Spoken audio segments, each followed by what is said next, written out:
योगी सरकार का एक बड़ा मंत्री कोर्ट से फाइल लेकर फरार हो गया। उसको सजा होने वाली थी। आओ देखा न ताओ और मूल पत्रावली लेकर के सरकावा नारा पकड़ लिया। अब लोग खोज रहे हैं भैया उसके घर पर बुलडोजर कब चलेगा, ऐसा समाजवादी पार्टी द्वारा मांग की जा रही है। लेकिन चोर चोर मौसेरे भाई, पहले तो सपा में ही था वह, अब वह खराब हो गया। चलिए हम इनकी भी ऐसी की तैसी करेंगे, उनकी भी ऐसी की तैसी करेंगे, लेकिन अपनी नीयत और ईमान ठीक रख करके। दोस्तों बताता हूं, बहुत बड़ा मिनिस्टर है और आधे दर्जन विभाग भी योगी जी ने दिया है उसको। कोर्ट से फरार हो गया।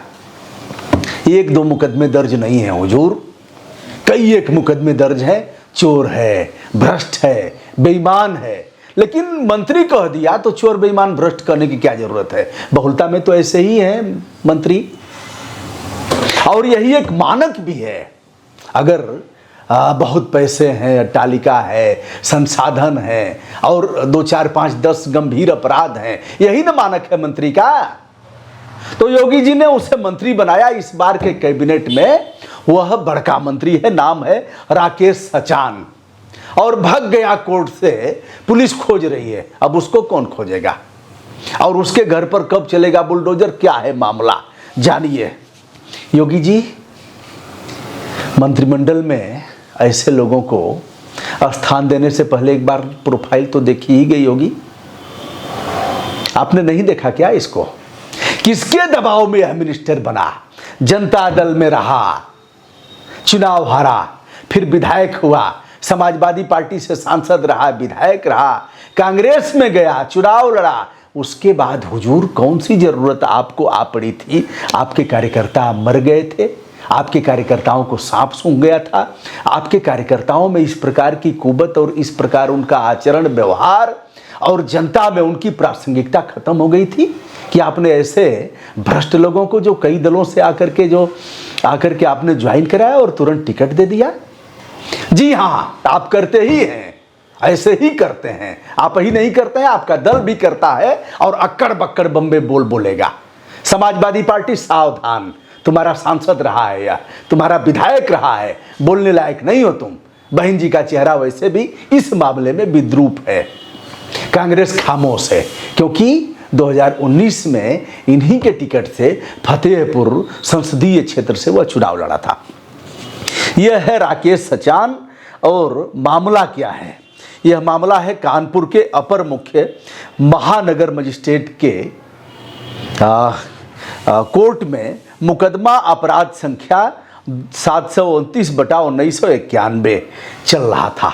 यह मामला है शस्त्र अधिनियम, असलहा अधिनियम की धारा 20, 25 और 30 के तहत उनके ऊपर अपराध दर्ज थे। 13 अगस्त 1991 का मामला है। मामला क्या था? उस समय राकेश सचान के घर एक राइफल बरामद हुई, वह यही लिए थे।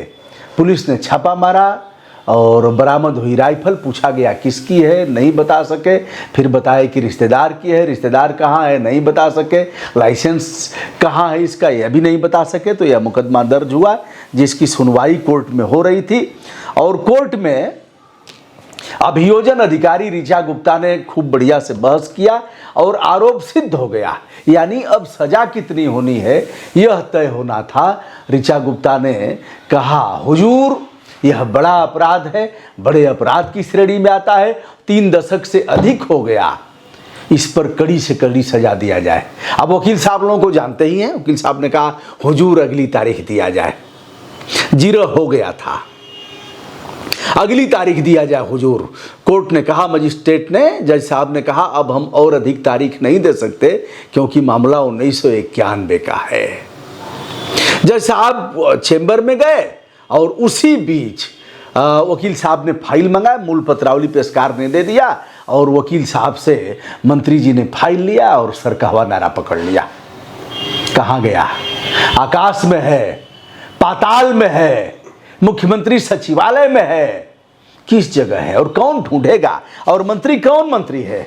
देखिए इसको विभाग कितने दिए गए हैं। खादी एवं ग्रामोद्योग मंत्री, दर्जनों, आधा दर्जन से अधिक मुकदमे इसके ऊपर हैं, धाराएं लगी हैं। लेकिन अब दिया कौन? गांधी जी वाला विभाग दे दिया।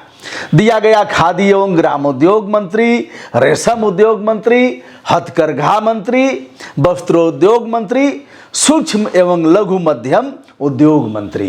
ये सारे उद्योग लघु मध्यम सूक्ष्म सब दे दिए गए, हथकरघा भी दे दिया गया, गांधी जी वाला विभाग दे दिया गया, क्योंकि गांधी जी की जो उपादेयता थी, जो उनका स्वभाव था, उसकी पूर्ति करता था। यह कानपुर का है। जनता दल से पहली बार 91 में चुनाव लड़ा, हार गया, 93 में विधायक हो गया। उसके बाद कहा धरती पुत्र ने कि बेटा आ जा इधर, आ चल चल हम टिकट दे रहे हैं। तो धरती पुत्र ने इसे टिकट दिया और यह बन जाता है। फिर 96 में चुनाव लड़ा, हार गया। 2002 में सपा से विधायक बना, घाटमपुर विधानसभा से। 2009 में सपा के टिकट से ही सांसद बन गया, लोकसभा का प्रतिनिधित्व किया। 2014 में मोदी लहर में यह चुनाव हार गया सपा से, और 2019 में यह कांग्रेस ज्वाइन करके फिर चुनाव लड़ा कांग्रेस से, लेकिन हार गया। अब इसे लगा कि कांग्रेस और सपा में अब तो जगह है नहीं, घूम आया हूं, अब तो भैया यह चक्रवर्ती सम्राट है मोदी जी, बहुत दिन तक राज करेंगे, इनको हिलाएगा कौन। तो आ गया 2022 में, चुनाव सर पर थे तब तक यह ज्वाइन किया और खट से संघ ने रिपोर्ट लगाया। संघ रिपोर्ट लगाता है, संघ रिपोर्ट लगाता है। संघ के अगर प्रचारकों को बहुलता में उनकी जांच करा लिया जाए तो सबके घर पर बुलडोजर चलेगा, अधिकांश लोगों के घर पर बुलडोजर चलेगा।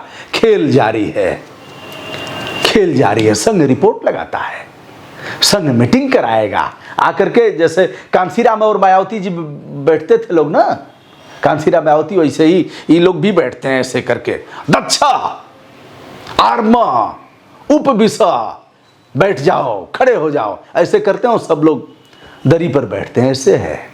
चूंकि मैं रहा हूं, देखा हूं, कोई अच्छे काम है, अच्छे काम की प्रशंसा भी करता हूं। लेकिन संघ से जितने लोग आए हैं, विधायक बने, सांसद बने और कहीं उनको स्थान दे दिया गया, अधिकांश भ्रष्टाचार में लिप्त पाए गए और यह सब जेल जाएंगे। वजह क्या थी कि मोटा भाई ने इसे फिर से टिकट दिया, राष्ट्रीय अध्यक्ष जी ने दिया, एक बंसल कोई बंसल था, उसने टिकट दिया। वजह क्या थी? तुम्हारे कार्यकर्ता घास छोलेंगे, तुम्हारे कार्यकर्ता दरी बिछाएंगे क्या? उस इलाके में जहां संघ का प्रधान कार्यालय है, उस इलाके में तुम्हारे कार्यकर्ताओं के पास औकात नहीं थी चुनाव लड़ने की। बाबा, दूसरी बार तो आपका काम लड़ रहा था, आपने जो प्रदेश में अच्छा किया था वह लड़ रहा था, बाबा लड़ रहा था। कौन सी आवश्यकता पड़ी कि जनता दल, सपा, कांग्रेस के बाद? और कार्यकर्ताओं बोलो ना, बोलो हमारा नेता कैसा हो? उस चोरकटवा जैसा हो। हमारा नेता कैसा हो? इस व्यभिचारी जैसा हो। हमारा नेता कैसा हो? जनता दल, कांग्रेस और सपा से आया हुआ हमारा नेता कैसा हो? यही ना बोलोगे। और कमोबेश यही हर दल के कार्यकर्ताओं की स्थिति है। दोस्तों, कब पकड़ा जाएगा? मैं एक एक अपराध के बारे में बताऊंगा। अभी तो एक मामला है, अनेक मामले हैं। अब सर्वोच्च न्यायालय ने कहा भी है कि जिनको आप टिकट दे रहे हो भ्रष्टाचारी हैं, तो उनको आप इग्नोर करो, उन्हें नजरअंदाज करो, और अगर टिकट दे ही रहे हो तो कारण बताओ। इस मामले में मैं चाहूंगा आप भी एक बार सर्च करके भारत निर्वाचन आयोग कि उस साइट पर आप जाइए और देखिए कि क्या लिखा है इन लोगों ने। कहेंगे, लिखेंगे, क्या लिखे हैं जानते हैं? जैसे टेनी के मामले में लिखा है, टेनी बड़े बाबा का मंत्री है और सचान छोटे बाबा का मंत्री है। टेनी के मामले में लिखा है कार्यकर्ताओं की मांग पर। ऐसे ही कुलदीप सेंगर के मामले में लिखा, जिसे आजीवन कारावास हुआ है, उस मामले में लिखा। वो भी कांग्रेस से बसपा में, बसपा से सपा में, उसके बाद पाहुन हो गया। क्या हो गया? पाहुन हो गया। उसके बाद क्या हो गया? पाहुन हो गया। चलिए भैया, मैं हूं ब्रजभूषण दुबे, यूट्यूब चैनल जनतंत्र भूषण से ढेर सारी शुभकामनाएं। बहुत बहुत धन्यवाद। सत्य को सत्य कहने से रोकेगा कौन? जब तक धमनियों में खून है, सही बात कहा जाएगा। प्रणाम, नमस्कार, मंगल कामना।